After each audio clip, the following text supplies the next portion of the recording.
Hey there, welcome to Synth Seeker. My name is Luke. Today we're going to talk about Berlin School music, specifically building a piece of Berlin School music using a bunch of the little techniques I've done a few videos on over the last few years or so. Just going to try and put them all together into one video as a sort of refresh of the sort of overall concepts. We're going to talk about things like timbral modulation. We're going to talk about delays. We're going to talk about filters and reverb. We're going to talk about short, simple figures, how to pick your notes, how to set up some patterns, and how to layer things, note phasing. We're going to cover a bunch of the bases. And the reason we're doing this is so that you can have ideally a single video where you can get an overview of some of the ideas on how to build Berlin School music. It's not the only way. It's the way that I tend to do it. But there's certainly more ways than one to do that. But it gives you a foundation so that you can then go out and explore, start making your own music, try new things. These are not rules. They're just some guidelines that if you follow, you'll get something that sounds kind of like Berlin School, kind of like synthwave a little bit, depending on the sounds and the tempos and the notes you select. And it should get you started. All right. So to that end, let's get started here.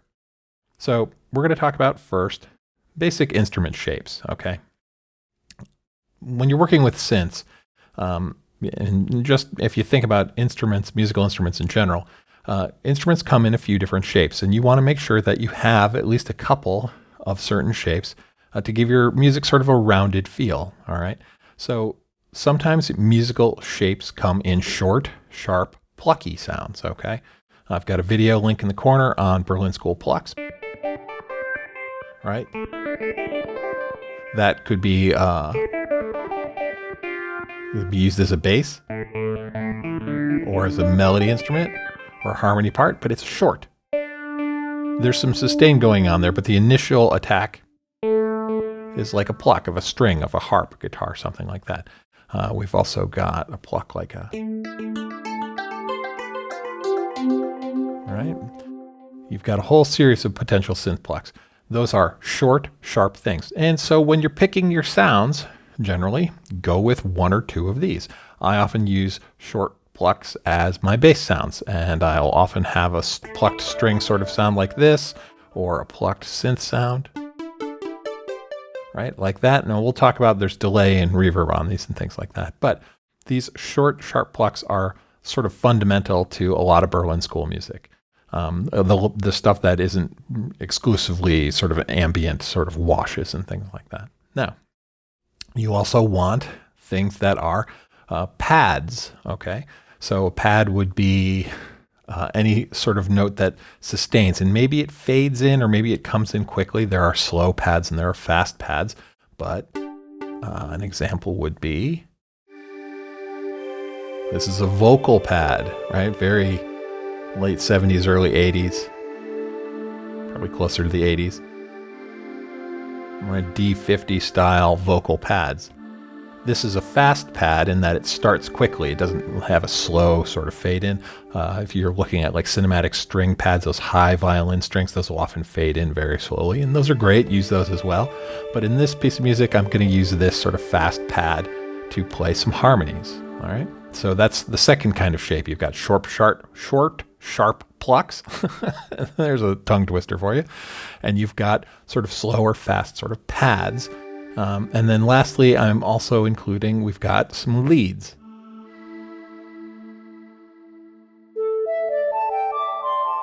There we go. Now this is a soft lead or a hollow lead, someone might say. It's fluty. Right? And you can have sharper leads. You can have, super saw leads, things like that, depending on what kind of music you want to make. But you want, generally, when you're doing your sort of building your sound palette up, you want to have a mix. You want to have a few short, sharp things. You want to have a few pads that are either slow or fast or a bit of both.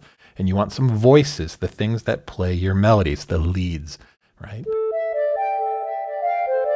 And the sky's the limit. You can do whatever you like. But I often go through and pick my sounds in advance, make sure they play nice together, or they please my ear at least, okay? So that's sort of the first step. Pick the basic shapes of the instruments you want to do. Go through, pick some patches on your synths, your hardware, software, it doesn't really matter. and then set yourself a foundation and then keep going forward. All right. Now, let's talk about shifting textures. What makes a sound for Berlin School something we like is generally shifting timbres, timbre modulation. Okay, timbre is the tone color of a sound. If a flute plays an A3 and a trumpet plays an A3, and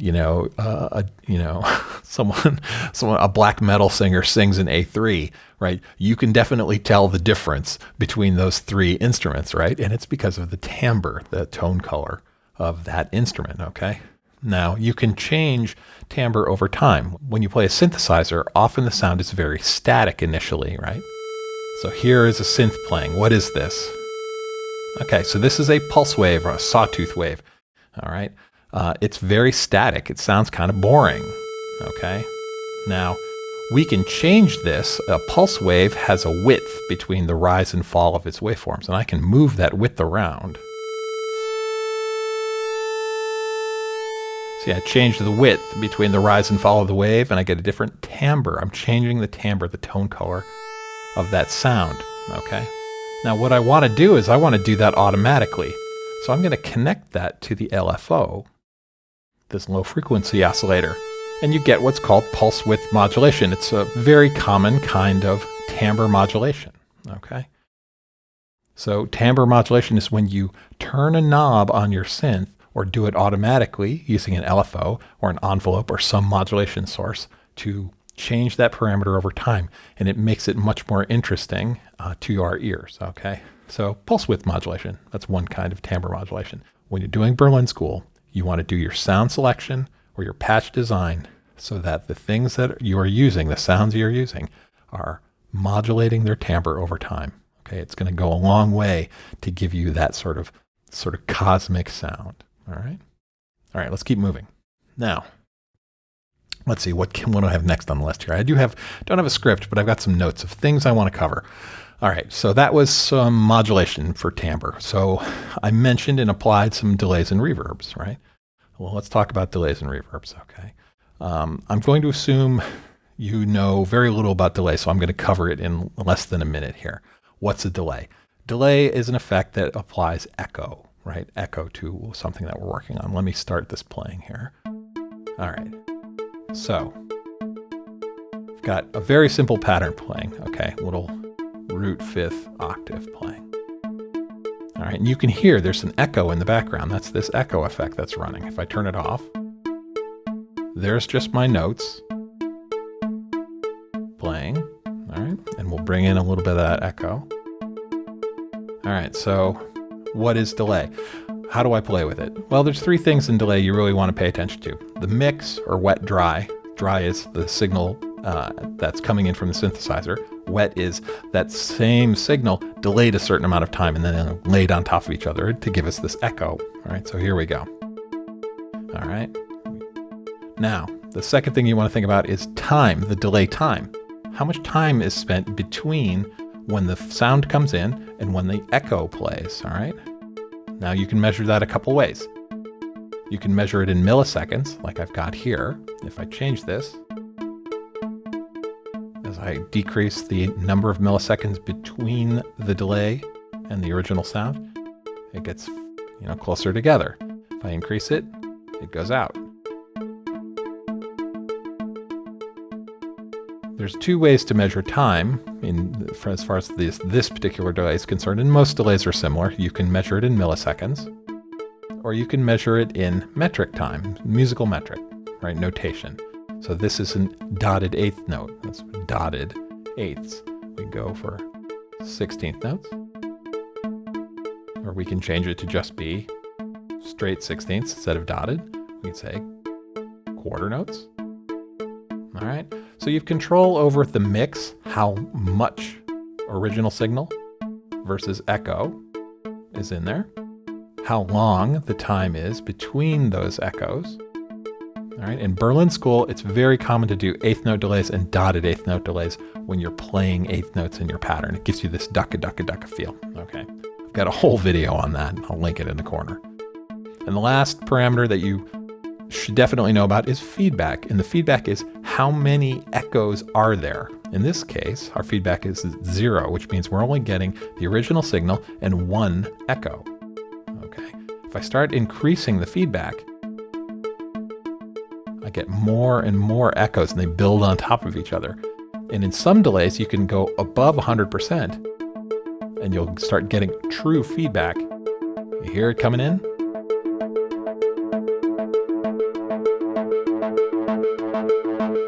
Now you have to be careful, pull that feedback down below 100%. Depending on your system, there may be limiters in place to prevent it from getting too loud and damaging your ears or your equipment, or it may not. So, be careful with that. But having delay feedback out of control, or pseudo out of control, is a nice timbre. It's a nice tone to add some spice to your music there. So, delays. Okay. What about reverb? Let's go over to reverb for a minute here. Okay. The point of reverb is there's sort of two sort of zones where reverbs are really effective. One is when you want to put your sound of your instrument into a particular space. Okay. You can use reverb to add a room ambience to your sound. The other place where reverb gets used a lot is in sound design, where you want to completely mangle your sound or mush it into some other sort of shape using reverb. A lot of times it's a long, drawn-out sound because reverbs are about long ambiences. When you take that to the extreme, you could take a sound and turn it into a wash. I have an example here. Let's see. Let's start this playing. Okay, so again, here's my pluck playing. It's got a little delay on it. This is dry. There's no reverb being applied to it. I want to put it in a room, okay? So I'm going to route this through a room reverb. You hear the difference? Dry, room. There's some room reverb, room ambience being applied to that. Reverbs have a lot of different parameters, and there's many different designs for reverbs. And some of the things you could change on them is similar to delay. You've got a wet, dry, how much original signal versus the signal that's not delay, the signal that's going through the reverb, the ambience being applied. You've got things like the size of the room. How diffuse is it? What are the materials made of? Is it a bright room, a dark room? Is there a filter involved? There's some reverb involved. Lots of options. But generally, what I do is I go through my reverbs and I decide, do I want to put it in a room? And then do I want to use it as sound design? If I want to do it as a slightly larger room, I'll run it through this, a warehouse style reverb. Right? And reverbs come with presets. And if you look at them, they'll say small, medium, large, as far as the size of the room you're sort of applying to it, or they'll say these are creative effects or ambience effects, or they're drones, things like that. If we keep going, I'm routing it through a hall sort of reverb, pretty extreme one, and I've got it fairly wet, so you're not hearing a lot of the original signal. Reverbs are good at moving things away from the listener, right? Dry, that sounds like it's right in your head. Now it sounds like it's maybe out in front of you a little bit. Now maybe it sounds like it's further away from you and that the room is larger. Now we say, okay, it's way down the hall, and the hall's got a lot of echo going on, and then maybe we want to just take it all the way out and make a wash out of it, which is what we've done here. Right? There's almost no dry signal there.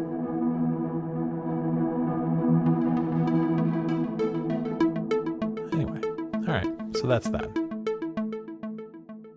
So you've got the instrumentation you're going to pick, your synths. You can pick some sounds out of those. Those sounds, you're either going to use presets, or you're going to tweak presets, or you're going to build new sounds, okay? But whatever you do for Berlin School, you're going to want things to have some timbre modulation. You want sounds that don't sound boring to your ear. They're shifting and sort of morphing a bit over time, okay? You can add to that by putting some delay on your sounds on individual instruments, and then you can also put them in a space by applying some reverb, okay? So we've got the idea of the sound we want to make, right? We've picked some instruments. We've got them, and I've got some instruments picked here. What have I got? I've got a little bass instrument. Okay. I've got a couple plucks. That one, I've got another pluck with a different timbre. All right. Then I've got a pad selected. I've got a sort of vocal pad, Roland D style, late 80s, early 90s pad. Okay. And then I've got a lead. I've got a voice. So something, right? And all of those instruments have a certain amount of delay, a certain amount of reverb on them. They're all sort of, their timbre is being modulated over time. Okay.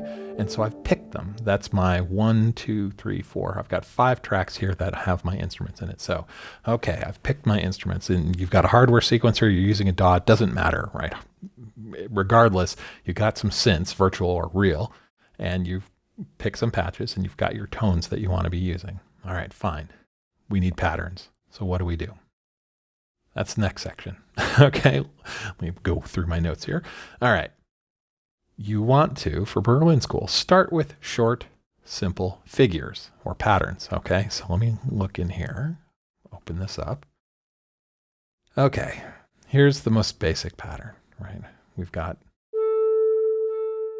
this bass. It's just playing quarter notes here. Let me start it up. All right. So you start with a simple pattern, 4 beats, 16th steps, right? If you're thinking 16th note steps, most sequencers that are 16-step sequencers, they're 16th notes. And you'll have 4 groups of 4. So here I am. I've got 1 note on the beginning of each group. All right.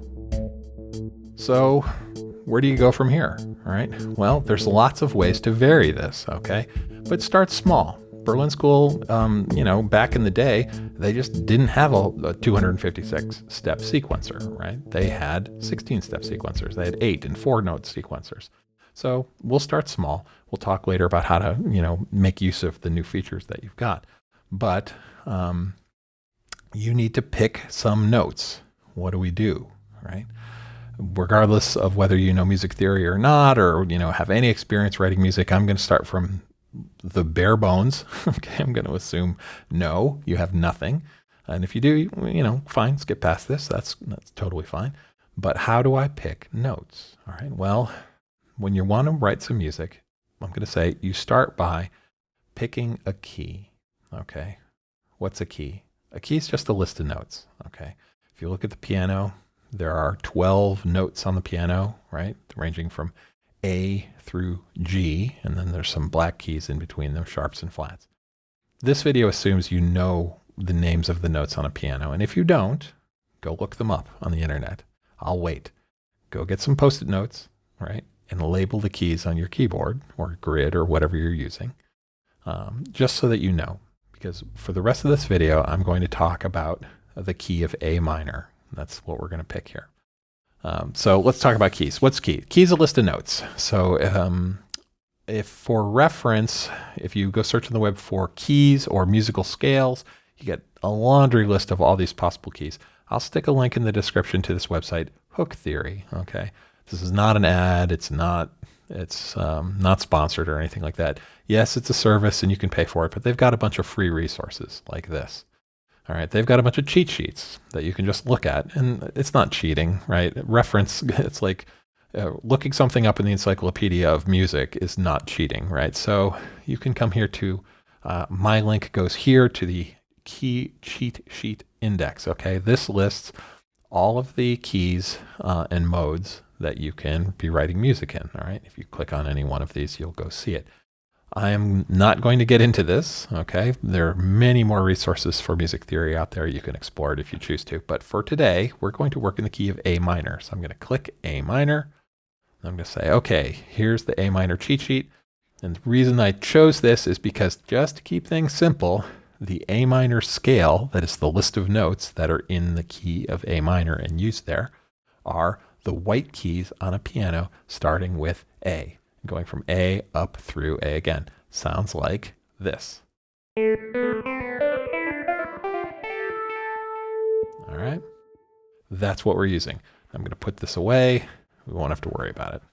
All right. So we're going to work in A minor. Now, what that means is you only want to use the white keys from A through A. Don't hit any black keys, okay? And because it's A minor, it means that A is the root. A is the root of our key, which you can think of the root as A is the home base. Okay, it's the place you can start from. It's the place you end up on. These are guidelines, not rules. You can break this rule. You can start on another note. But generally, when you're building your patterns for your Berlin School, if you start them all out on A and then start adding more notes, you can move those A's and get rid of them later, but start with A, all right? And then we'll start experimenting with adding other pitches. We'll talk about time, and we'll talk about other techniques that we'll use as we build variations on this. So going back, let me start this pattern up again. All right, so here we are. Here's my grid, okay? 16 steps. Here's my scale, A, B, C, D, E, F, G, A. I've got a lot of them, right?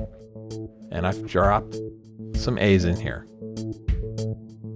So how do I add variation to this? It's there, it's in time. I'm playing a little drum loop in the back. It's fairly boring. It doesn't sound like Berlin School to me. So let's move a couple of these around. We're gonna move this one. We're gonna move it that way to the left in time.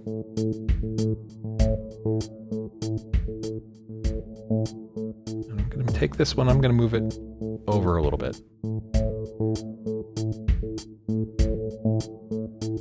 And I'm gonna add another note. I'm gonna add an A an octave above, so a higher note.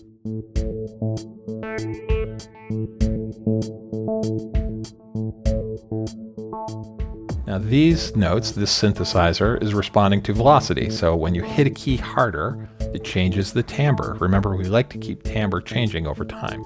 So I'm going to reach into some of these notes and I'm going to increase their velocity.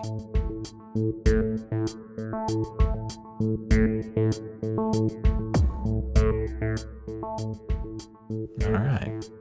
Now, I like that. We're going to call that an initial pattern. All right. So I'll go to my next instrument now. This is my pluck instrument. All right, and I'll go find A. And I'll start putting in some A's here. I'm going to do the very same thing. I'm going to drop an A on the beat of each one. I'm going to start that clip playing. Now, I can move these to anywhere I want in the key. I'm going to bring their velocity down a little bit to make them a little softer. I'm going to take this note and this note, and I'm going to move them around, and I'm going to listen as I move them around and see if I can find something I like.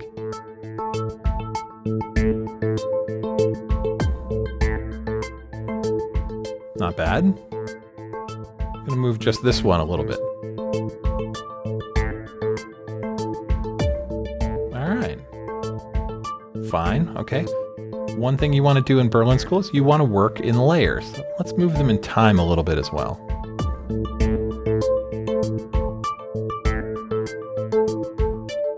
So I'll go to my other pluck, this one over here. And we'll start with A's again.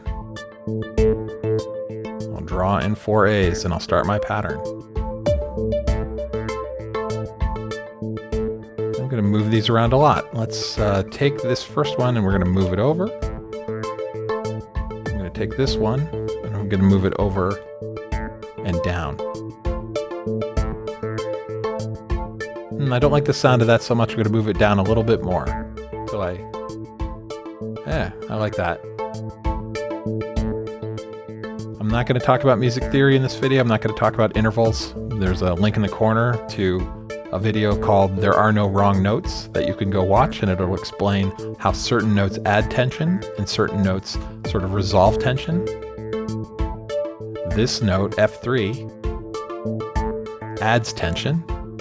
And this note, E3, resolves tension. You can go watch that video. In fact, I like the fact that we have an F. Let's put it here.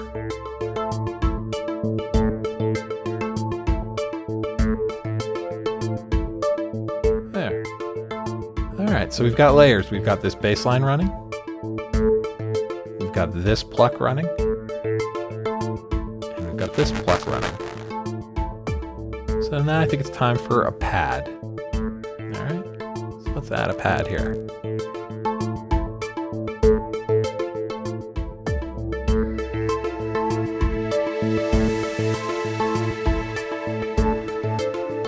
Now I'm just playing this because with pads I want to explore to see what I like the sound of. All right. I like that. So this pad, I'm going to need a little more time. So instead of just being 1 bar long, I'm going to make this 4 bars long. Okay. There we go. We'll zoom out. And we'll record this as we go.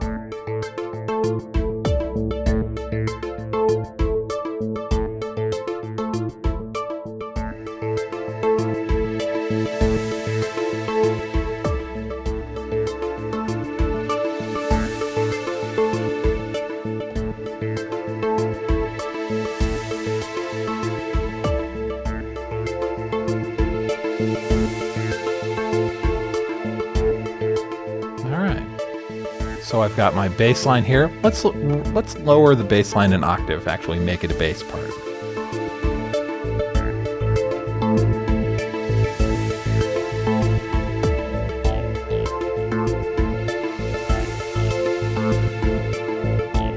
All right, so what have we done here? We've got this bass line playing. Right, we've got a pluck here playing. This one. Got another pluck playing. These are playing together. Let's show you the both of them. All right, we've got a sort of... All right, and then we've got this pad playing. All right. Now, all of these notes I picked in these patterns are from the key of A minor, okay? And when you're deciding which of these notes you want to use, like I said, this F we used here, it felt like it added tension, while this E felt like it removed tension. You're not going to hurt anything, right? There are no wrong notes. If you stay within the key, certainly there are no wrong notes, right? As you can select notes from outside the key as well. Go ahead and experiment with that. But for simplicity, and today, we're going to stay within the key of A minor. All right. But that's how you build a sequence, a segment up, right? The combination of these 4 instruments playing together with our bass line here, our 2 plucks playing here, and our pad here, right? Gives us what we would call a Berlin School or cosmic rock or maybe synthwave sort of tone.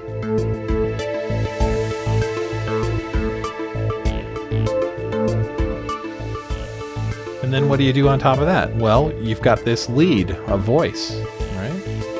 That I had made this flute. So you just play within the key.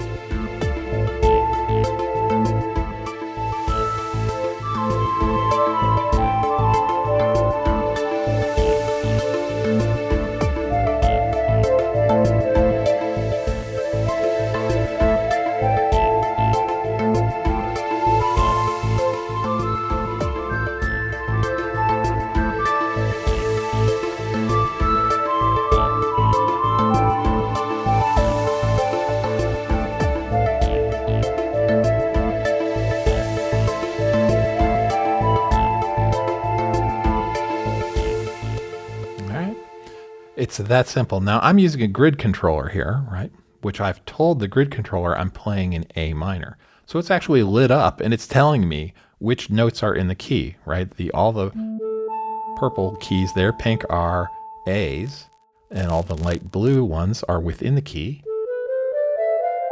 And if I want to play an accidental outside the key, I can.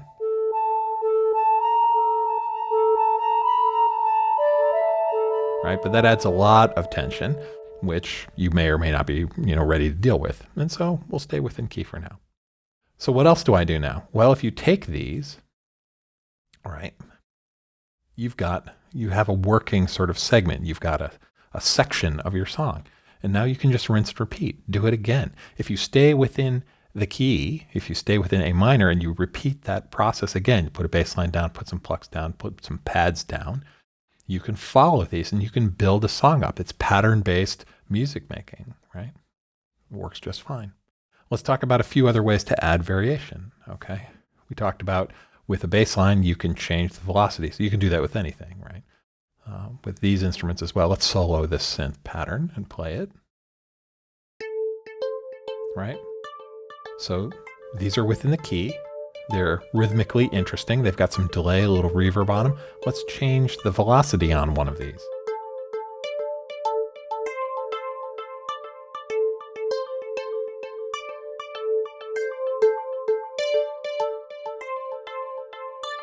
You can take it too far.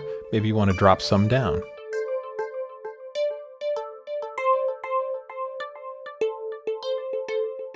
Let's add an extra note or two. Well, actually, before I go changing this pattern, so let's take that whole scene and let's just duplicate it, right? So you, in whatever metaphor you're using, your hardware sequencer, your software, your DAW, duplicate that. So now we've got the same thing. All right, we've got a dupe of that. Well, let's start at the very beginning. Let's go to our bass line. We'll solo that out. So here's our bass line playing. Let's change it a bit more. We'll make a variation. We'll keep it using A's. And let's add a few extra notes. Let's add a D.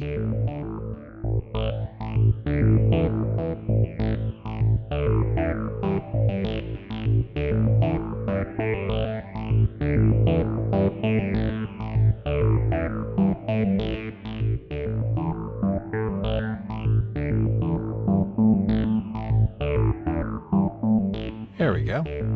Interesting. So what happens if we just keep that new bass line and keep the rest of the pattern the same? What does it sound like?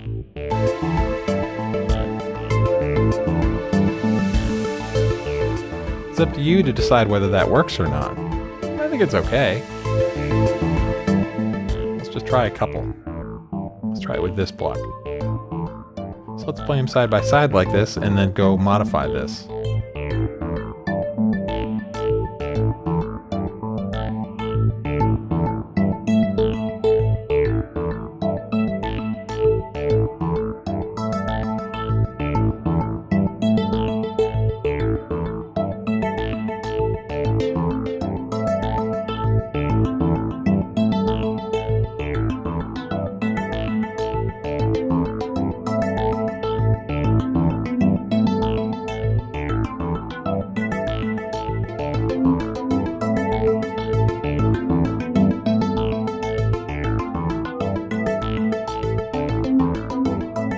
Have this mirror this other one.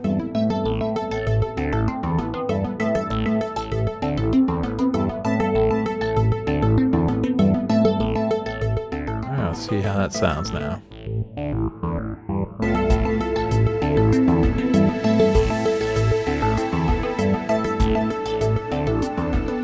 All right, that's working. So if we move between these two sections we've made now,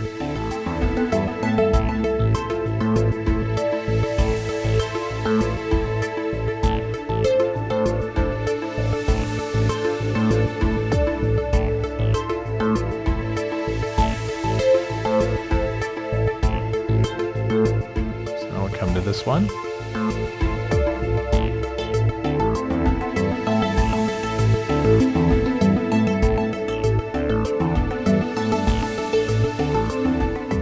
All right, so that's how you build patterns. All right, so you can work within these small 1-bar 16-step patterns and start, laying one part down, lay another instrument on top. You work in layers, you build it up.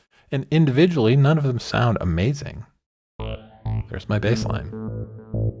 It's okay. But when we start layering it all together, so work in layers. Now, let's keep going. Even doing that, you're still working with these 1-bar patterns, all right? And so inherently, they do start to fatigue your ear because they're just 1 bar, and 1 bar over and over again can get kind of old, all right? So what can you do? Well, let's do this. Let me take a copy of this pattern. I'm going to drag this down to a new slot here. All right, so we're going to start working here. We're going to take this bass line. Let's simplify it a little bit. Yeah, it's pretty simple as it is. We'll leave that as it is. All right. Now let's take these two patterns here. We've got these two plucks playing. Now, if we listen to these,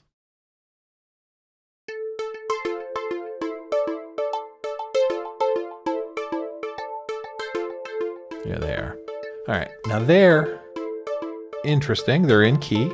They don't sound bad, but it's one bar, and we want a little more variation. All right, so what can you do? Well, I've got a video linked in the corner. It's on note phasing. What's note phasing? Well, note phasing is when you take two patterns, all right, that are the same length, and they can even be playing exactly the same thing. In fact, let's do that. I'm going to delete this, and I'm going to copy this one over. So I've got the two patterns are exactly the same. All right, so that's sort of teal pattern, and there's our green pattern. They're the same. Let's get them playing. All right, there's the one, and there's the other one. All right, so they're playing the same pattern. Now, we want to introduce some variation. What you can do is you can shorten the length or increase the length of one of the patterns. All right, so if I take this pattern, we'll take this, the green pattern, and we're going to make it half a beat shorter.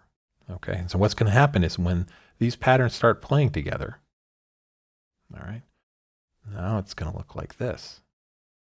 What's going to happen is the sort of darker green or teal pattern is 16 steps long, and the green one is only 15 steps long, 15 slots, right? So if we count these, so it's going to restart one sort of step before the other one does. So they'll play in sync for this first sort of segment, but then they're off by one. So you have the notes spread out a bit, and then when it repeats again, they're off by two. It's spread out a little bit more, and then they're completely opposite each other, and then they start coming back together again, back a little closer together, then almost back together again, and then they'll unify again, and then they begin the whole pattern over again. So we've taken two one-bar patterns, we've laid them on top of each other, we've shortened one by half a beat, and when you play them in time, it sounds like this.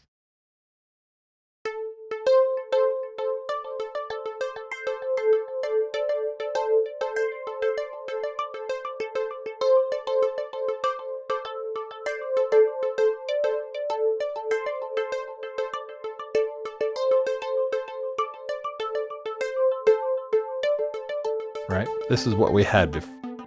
This is what we had before. Where was I? This is what we had before. They're playing on top of each other, exactly the same stuff, and it's only one bar long, but this one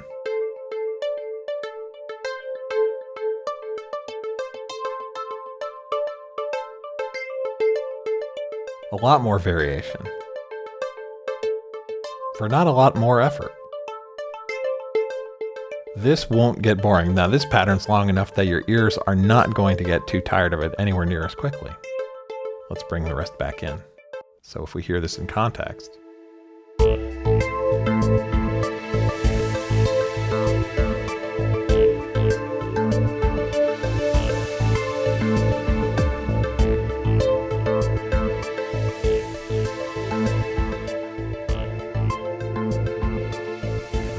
Our notes playing there. All right, so that's note phasing. You can take two patterns, or you can duplicate the same pattern, lay them on top of each other, shorten one of them by a half a beat, or make it longer, or shorten it by 2 beats, or make it only 3 beats long. It's totally fine. There's a video, again, linked in the corner in the description on note phasing. I think the title of it is Be a Berlin School Time Lord, right? So go explore that. That's one other variation you can do when you're building your patterns. Now, what else can you do? Well, let's take this bass line, for example, all right? If we listen to this bass line.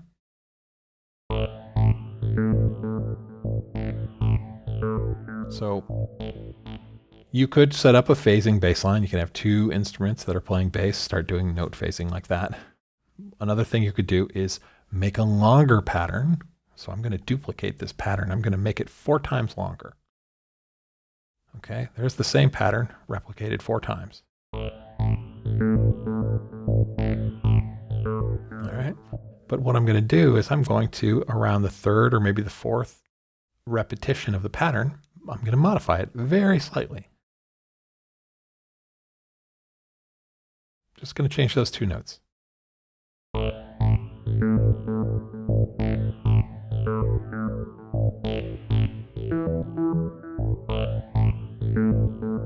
I think I'll change these ones too.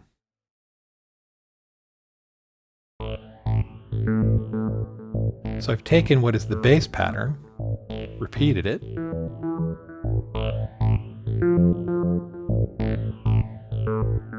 all right? So you can start taking those nice simple patterns you had, replicating them out 4 times or 8 times, and then reaching in just to a few segments and tweaking just a note or 2 to start introducing some interesting variation that doesn't happen on every bar. It happens every 4th bar or every 8th bar, something like that. Right? This is you getting in and actually at this point composing some additional tension or changes into your patterns. Okay. All right, where are we? Okay, so we talked about keys, we talked about note selection, we talked about how to do accenting and variations, right? You change your velocity for accenting, change notes in time, change notes within the key. We talked about note phasing. Let's see. Oh, you can do pattern subselection. Okay, so here's another one. So let's go back to this bass line we just made, all right? I'll duplicate this all again one more time. All right. So we've got this bass line. It's fairly long, 16 bars long. Well, while it's playing, let me unsolo it. All right, so it's doing its thing. Well, you can literally change the start point of a pattern or change its length, right? Much like note phasing, you could just flat out make it shorter. And what'll happen is this note here that adds a little tension, it comes around again, but it comes around on an off section. Right? It adds a little more variation to the ear.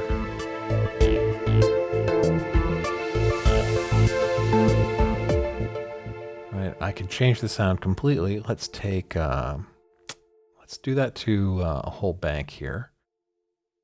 And how many other spaces do I have? All right, I think I'm okay for pattern management. All right, I'm going to duplicate this. We're going to get this playing.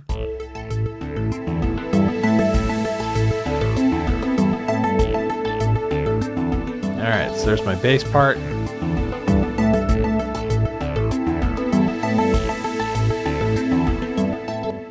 All right, so what do we got here? These patterns are playing. We're going to take the bass part and we're going to duplicate it out. We're going to duplicate it twice. So we've got 4 bars instead of 1. We're going to do that to all of the patterns in here. Now we've got 4 bars, and now we've got 4 bars to work with, and now we've got 4 bars. All right. So we've got this bass line repeated. Now it's 4 bars long, and what we're going to do is we're going to take a section of this.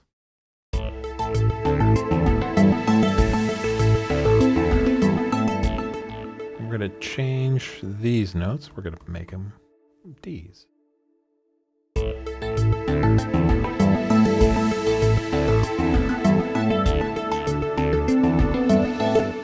And we'll change these ones too. Make them Cs. Change that one to a C too.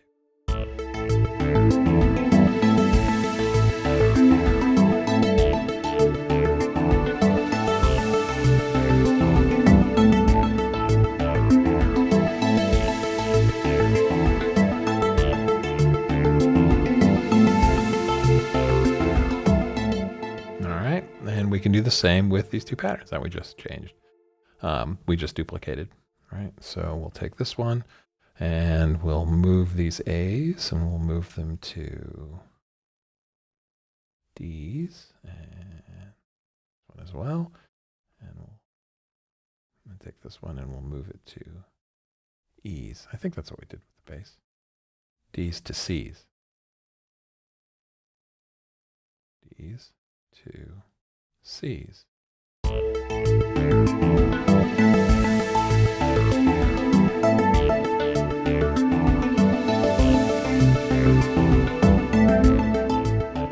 And we can do the same thing with this pattern. We'll move these fundamentals from D's to C's.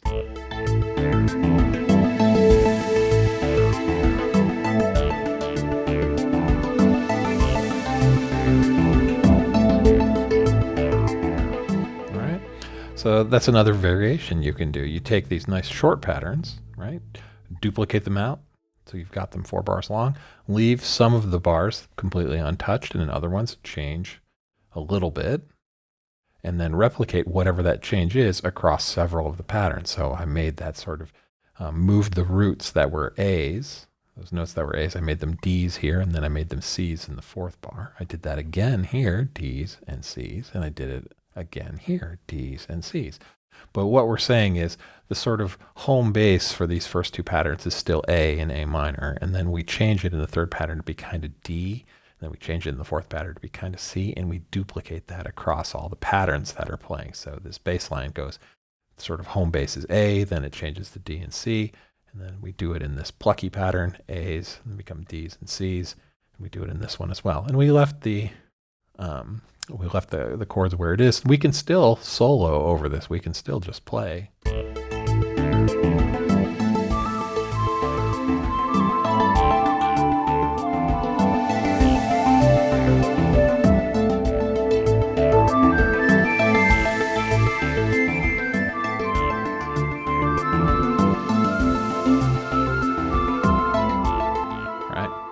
So you could still, improvise over top of it, and you're still in the key of A minor, and have fun with it.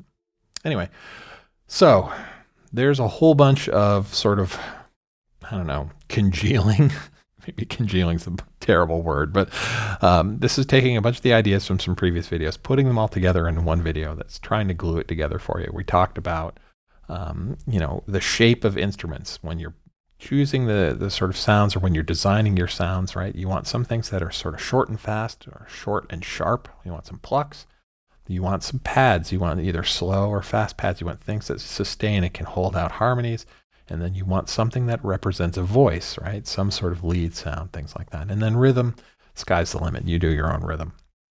But you want to have some shapes to your instruments. And then when you're designing the timbres of those instruments, when you're figuring out what will these instruments sound like, you want to modulate those timbres. You want to have timbres change over time.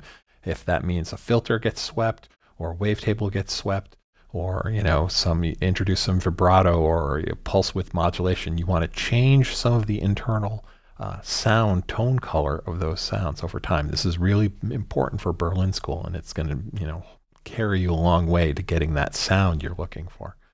And then once you have those instruments, you want to continue to sort of evolve them, add a little delay, add some reverb. Just remember, delays are going to give you this sort of spacey sort of feel, these echoing sort of long distance patterns that you're going to start, it's very visceral delay adds. And then reverb places your instruments within an environment, and be that a giant black hole sort of environment, or a room. And reverb puts distance between the instrument and the listeners, right? So you can place things, pan things left, pan things right, but also apply some reverb to move them forward and back from the listener's perspective, right? And so that's instruments and sound. And then when you go to start building your patterns that you're using to generate your music with, pick a key, right? A key is a list of notes. And generally the keys have different sort of tone colors, right? It's different emotional sort of states. Major keys are happy. Minor keys are a little darker. Experiment with the other modes, Dorian, Mixolydian, Phrygian, Locrian, there's a bunch of videos out there on Locrian mode, which is, it's allegedly a difficult mode to work with, but it just has a lot of dissonance in it, right? But so go play with those. But when you pick a key, you stay within it, right? Just use those notes, and that'll carry you a long way to getting the sound you're looking for. And these are just guidelines. You can break all of these, and there's more to learn later. And really, that's about it. Start building your patterns in those keys. Keep them small at first. Start introducing variations in velocity and rhythm and texture. And then once you've got these patterns established, you start getting a feel for the groove you're working in. You start taking the patterns and duplicating them out and make them 4 times longer and tweak in a little modulation or a little, tweak in some changes to note selection at the end of the pattern or make it a little different at the beginning of the pattern. And as you're working across patterns, when you make a particular kind of note change in one pattern, consider doing a similar note change in one of the other patterns so that they follow each other as you're going through. All right.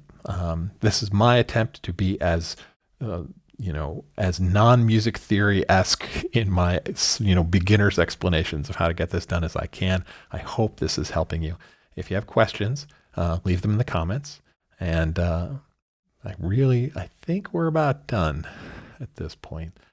Really what it comes down to is you're going to build up your collection of patterns, and then you'll either sequence them together, record it out, and that's going to be your song, or you can perform them, right? If you're working in Ableton Live like myself, you'll end up with a large collection of clips that you can start launching at your discretion as far as how, am I going to build this up? Am I going to go through them like clockwork from top to bottom? Am I going to jump around? When am I going to change them? I can play over them and add that to my performance. Or, if you're working in hardware, how do you sequence your scenes? Or how am I going to generatively move from pattern to pattern? What are the triggers for doing that? Am I going to collaborate with someone and I will have a set of patterns that I'm using and they're going to have a set of patterns they're using? We've both agreed to use the same key. We're going to both be in A minor, and then just sort of keep track of when are you both working around the root home base of, in this case, A, and when will you move off to other areas? You want to synchronize that with them when you're performing. And the sky's the limit. Okay. So as always, I thank you for spending this kind of long video time with me. And as always, you have been watching Synth Seeker. Have a great weekend.